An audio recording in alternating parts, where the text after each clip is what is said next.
A friend, 31 female, Cece, asked if I, 31 female, would be a bridesmaid at her wedding. I was honoured. We'd lost touch over time, but she'd been a close friend of mine through school. She sent me a link to a few of the bridesmaid dresses. She asked the 4 bridesmaids to wear the same colour but left the design up to us. I picked one similar to the one she sent. 2 months ago, she had an engagement party and asked the bridesmaids to bring their dresses for a try-on. She immediately didn't like my dress. I felt terrible because I thought it was just a slightly different design from the one she suggested. I told her that I would return it and get another one. She agreed to link me one. A few weeks ago, she had another get-together before the wedding and asked if I could bring the dress so she could see it. When I tried the dress on, she again seemed unhappy. I didn't know what to do. She'd picked it out. I asked her if she wanted to see it with some shoes or jewellery or even a simple shawl. She said she didn't know and that the issue wasn't the dress but how I wore it. A few hours later, Cece had had a few drinks and pulled me aside. She was vulnerable and said she felt insecure and didn't like how she looked in her wedding gown. She said that I looked good in both dresses, but she was struggling because when we were in school, she had always been the pretty friend. But she also said she knew it was a mean way to feel, but she couldn't help it. To be clear, I'm perfectly average at best. I told her she was beautiful and she could pick out any dress for me, even a turtleneck if she wanted, and I would happily wear it. She appreciated that and said she would send something. We hugged and I left feeling pretty good about it all. The next day she sent me a link to a chest binder. I knew what they were but had never worn one. She asked if I would wear it and that it would make her feel less insecure. I've worn my fair share of shapewear, so I figured it would be fine. I was wrong. After squeezing myself into it, I was in tears. My boobs hurt. I'm 3 months pregnant and it hurt all the time anyway, but this was unbearable. I sent her a message telling her I couldn't wear the binder, but was willing to get any last dress for the wedding. No response. A few days passed and I texted her telling her that she needed to either approve one of the other dresses, sans binder, or I just wouldn't attend the wedding. That was 2 weeks ago and she still hasn't responded to me. My husband is encouraging me just not to go at all. I think he's right, but I'm a bridesmaid. I feel like I could be ruining her wedding if I didn't show up. But if I show up in a dress she doesn't like, that could also ruin the day for her. A wedding is next Saturday. Would I be the idiot if I go in the second dress, or is it more of an idiot to skip it altogether? You're pregnant and she wants you to wear a chest binder? This is how I know she's never worn one, let alone for hours at a time. They are uncomfortable and could do a lot of damage to you if overworn, if they're too small, etc. They are not regular shapewear and need to be worn carefully. In any case, your response to her was correct. I agree with your husband. Now that she's seen fit to ghost you for not physically hurting yourself for her wedding day, I think you're officially off the bridesmaid hook. To be very blunt, if she wanted you there, she would have responded. Oh my god, yes, I audibly said no out loud when I read OP was pregnant. Oof, that had to hurt so much. No wedding is worth being in pain for, or to keep a poor friend. OP, do you have contact information for the maid of honour? I would contact the maid of honour and make her aware of what's going on. Just the facts. You're not the idiot, and I can't imagine having the audacity to tell someone what to do with their breasts. Did you have some sort of blow-up after school? It sounds like Cece is trying to pick bridesmaids she views as less attractive than her, and was thrown by you being more attractive than she expected. Her securities aren't your problem. She needs some therapy to deal with it. Update. Thank you everyone for your kind words and advice. Before posting this, I was really considering just slinking off into the night. But you're all right. If she won't respond, the least I should do for myself is make sure my side of the story is told first. Also, I've lost a lot of weight since school, but I'm still only about the same size as Cece. Certainly not much smaller. She's a really pretty person. This has all sent me in a little bit of a loop. I will do what many of you have suggested and reach out to the maid of honour and the other bridesmaid, who is our mutual friend. I will ask if they can get in touch with her and tell them I'm not going. I'll include screenshots of our last several messages and explain the situation as best I can. I live in another state about 2 hours away and don't see most of them anymore. I will offer to give her one of the dresses I bought so she can give it to another bridesmaid and keep the groom and bridal sides even. We'll call the dress her wedding gift. The second one, the one she picked, it has this weird crumpling texture on the side that made me look lopsided anyway, but I'll keep the first one. It is kinda cute. We hadn't spoken in over a decade before this, so it's not hard to cut her off. It kinda sucks to have a tainted friendship that, at least at the time, did something positive in my life. Thank you all again. Come on, your friend was trying to use you to make herself look better for her wedding. She thinks you're ugly, or used to be, and she was using you as a prop. Return the dresses for the money. This is not your problem to solve, and being a bigger doormat isn't going to make this mean girl respect you.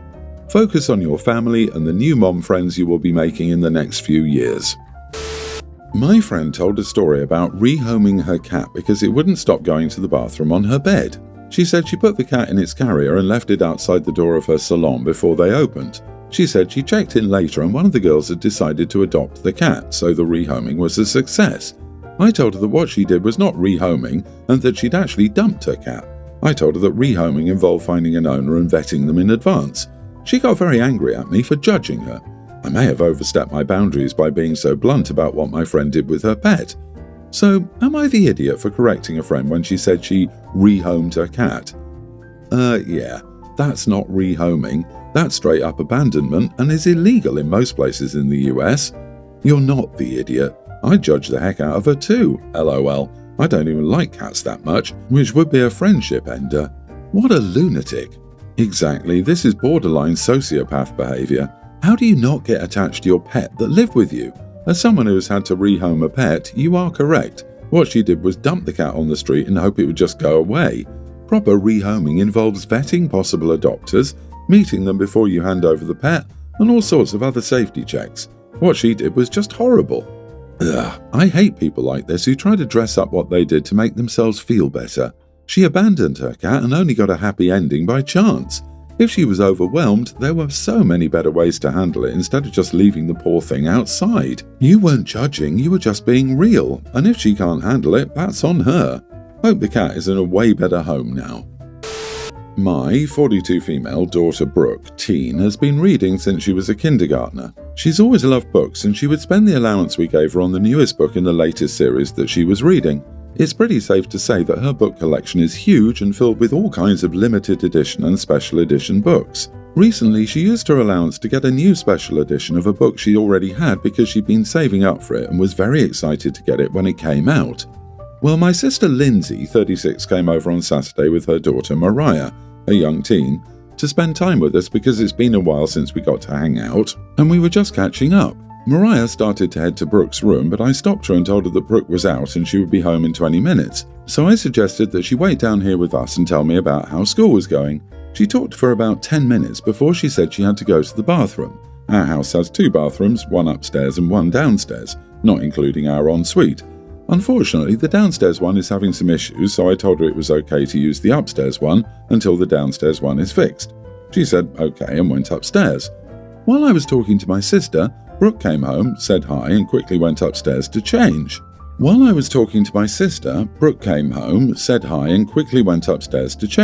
She wasn't up there for 5 minutes when I heard a loud scream and quickly ran to check on my daughter. When I got to her room, my jaw dropped when I saw several of her books, including the new special edition one, destroyed with ripped pages everywhere, and Brooke was in tears at the destruction. Brooke is very non-controversial and hates arguing or fighting with people, so I stepped in for her. I told Mariah that she needed to apologize to Brooke, clean up the mess she made, and that she would no longer be welcome in my house. I then turned to my sister and told her that she needed to reimburse Brooke for the books that her daughter destroyed. Lindsay argued with me that Mariah was just a kid and didn't know what she was doing, but I told her that Mariah was old enough to know right from wrong and that what she did was wrong. Lindsay argued that if my daughter didn't want her books touched, they shouldn't have been out. I lost my cool and told her they weren't out. They were put away in her room where Mariah wasn't allowed to be without Brooke's permission. Lindsay refused to pay Brooke back and called me a greedy witch before leaving with Mariah right behind her. I told my husband about this and he was absolutely on our side. He agreed that Lindsay needs to pay Brooke back for the books that she lost and can't replace as they were special or limited editions that she can't get back. This whole thing has really blown up and my side of the family is telling me that I'm being too harsh on Mariah, that she's just a kid, but I don't think I am. She destroyed my daughter's property and she needs to know that her actions have consequences. So I'm asking here, am I the idiot for demanding that my sister pay me back? Edit, Mariah has always had a fascination with Brooke's book collection, and last year Brooke let her borrow 2 books because Mariah said she wanted to start reading. Since Brooke loves reading so much, she thought letting Mariah borrow a couple was a good idea. 2 weeks passed and the books came back damaged, nothing like this but definitely not in good condition anymore. so Brooke told her that she was not allowed to borrow her books anymore. Mariah was angry at that and yelled at my daughter, and since then Brooke has kept Mariah away from her books. My husband and I think this is what caused Mariah to do what she did to Brooke's books. How did she not know what she was doing? Tearing out the pages from multiple books? Toddlers know not to do that. She's just a jealous, spoilt little brat, which she obviously gets from her mother, who's the same. Not the idiot. A young teen? Wow, even kindergartners know better than that. Your family can go away. Hold your ground. Mariah is not a little kid who doesn't know that it's wrong to destroy someone else's property. But even if she were a toddler who didn't understand what she was doing, her mother would still be responsible for her and should reimburse any damage her child caused. Just a kid, I was babysitting at tween and responsible for other kids. A young teen is way too old for that kind of behaviour, and having them reimburse the daughter for the books is unfair. If they don't understand the gravity of her actions, they should be made to replace the books from the secondary market at current market value. Then they might start to understand how wrong it is. Girl, you are so not the idiot. Your sister is crazy. My fiancée, 27 female, and I, 27 male, were together for almost 9 years. I proposed to her a couple of years ago and loved her a lot. After my proposal, she started her weight loss journey and asked if we could set the wedding date only after she reached her goal. I supported her through her journey and I was really proud of the progress she made. She lost more than 100 pounds, and while she still looked great before, she looked gorgeous after her journey. She was also upfront with me and admitted she was getting a lot more attention now, and it was the most attention she'd ever gotten in her life. It did make me somewhat insecure. She even said that a really cute guy at the grocery store complimented her tattoo once and asked for her number, even though he could see her engagement ring. However, my fiancée told me she rejected him. One night when he was super intoxicated, she admitted she sometimes had dreams of getting a hot, tall finance guy, but after seeing my reaction to that, my fiancé instantly apologized. A lot of these insecurities were building up in me, and I spoke with my best friend and asked her if this was normal, and she said it wasn't normal at all, and what my fiancé was doing was not okay. Last week I admitted to my fiancé I couldn't do it anymore. My fiancé was shocked, apologized a lot, and started crying. Her reaction surprised me because she admitted wanting a better guy than me. My fiancée told me she was just proud of her progress and that I was the only one she loved and would ever love. She kind of freaked out a lot and asked if my best friend had influenced me, and I told her honestly that yes, I had sought external advice because my insecurities were just eating me up inside. My fiancée did tell me she would never do it again. She was crying a lot and it looked like she was having a panic attack. I was honestly worried about her, so I told her I would think about it. Because I just wanted my fiancée to calm down at that moment because I think what I said just shocked her a lot. However, the next day when she calmed down a bit, I told her my decision was final and that I just lost a lot of love for her. Am I the idiot? Not the idiot. When she said she had fantasies about doing better, she was telling the truth. It may not be now, it may be in 10 years, but one day she will give in. Sorry that this happened to you. I know people who have had weight loss surgery while married. They get confident, feel good about themselves and want different things. They start wanting to go out and do things they didn't feel confident doing before. They started living separate lives. They're now married to other people. My cousin had it and left her husband. Before that, I thought she was the least likely of all my cousins to get divorced. He wasn't an unattractive guy, nor was he overweight. Exactly this. They didn't love their former partners. They settled for what they saw as the best they could. That's no basis for a relationship. It's for the best it ends. OP, sounds like she was only with you because she thought she couldn't do better. She's going to find out the tall finance bros have millions of options and they don't settle down. And she will return if she regains the weight, so you better kick her to the curb and not look back. My 28 husband, 30, I'll call him Joe, have been together for 7 years and married for 3. Joe and I are normally very loving and haven't had any trouble in our relationship until yesterday. I've been going off for a month about a haircut at the local hairdresser. I've told him several times, but the entire time he's had his nose in his phone, and this has happened a lot lately. I asked him if I could fit a bob or just shorter hair or even colour. He would just nod or say, "That's your choice," not even looking up from his phone. Fast forward to Friday, I booked an appointment at the hairdresser and told my husband about it. He nodded and said, "Good," with his nose in his phone yet again. This problem hasn't happened before. The appointment was yesterday, Monday, I get ready and go to the appointment after saying bye to Joe, and he says, "Bye, be safe," not asking where I was going, but I figured he knew since I literally told him on Friday. Anyway, I arrived at the hairdresser and cut it a bit shorter with some blonde highlights.